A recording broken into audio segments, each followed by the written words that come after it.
Alrighty, Mr. Seaton. Here is your portable tank that I told you I was going to go get for you. First thing is, here's the cylinder that you're going to use for it. And you're going to place it down into this cart. If you notice here on the side here, there's a little tensioner thing. You want to make sure that this is pretty much, you can't see it anymore, about like that. That way you can get the tank down in there.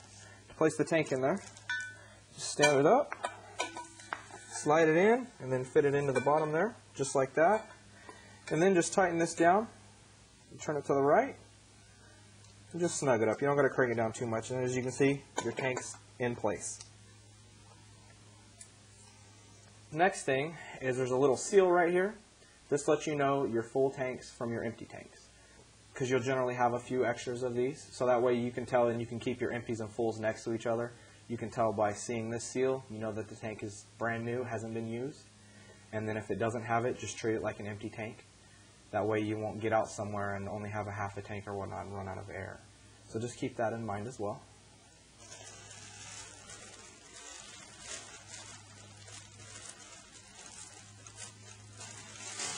And this is your regulator for it. This is what's going to go down onto the tank. Show you a couple things on here. First off, this, you're going to want to back this out about as far as it can go to where you can't see it anymore. And you'll notice on this side you've got two little prongs sticking up. Yes. And then you got that little washer back in there. You see that? Yes. Okay. Then what you're going to do is you're going to come over here and you're going to take this, you're going to tear the seal off. Just like that. You'll also notice that there's a little plastic ring inside. Don't really worry about these. I give you some rubber ones that work really well. But if you ever run out, this will save you in a pinch. So I'll explain more about this in a little bit. What you're going to do is you actually see on the tank that there is two little holes and a big one. Yeah.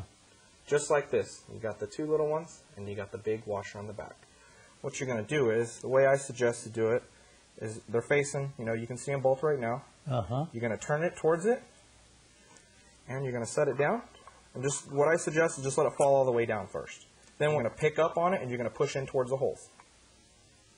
Just like that. You kind of feel how it falls in there? Yeah. I'll let you give that a try so you can kind of get a feel for that.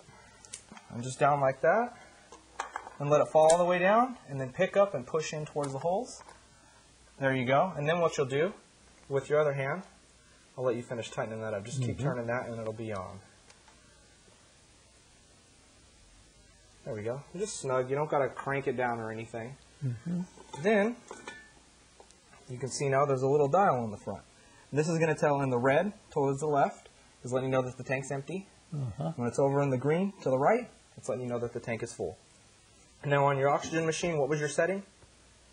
2. 2, okay? It's going to be the same thing with this. You see a little white arrow? It's pointing to numbers. You're going to set it to 2. So I'm going to go ahead and turn it off. And I'll let you go ahead and adjust that to where it needs to be. Perfect. That's right where you want to be. Then, to turn your tank on, you have a little key for it, a little wrench, if you will. And it gives you a couple different options of putting it on there. You just set this down on there like that. You're going to turn it counterclockwise to turn it on. Just like that. If you notice right now, the arrow's over in the green. It's letting you know that your tank is full. And then the arrow is just letting you know the air is out. When you have your cannula on, it won't make any noise. Then when your tank, as it gets lower, it's going to slowly go to the red, just like a gas gauge.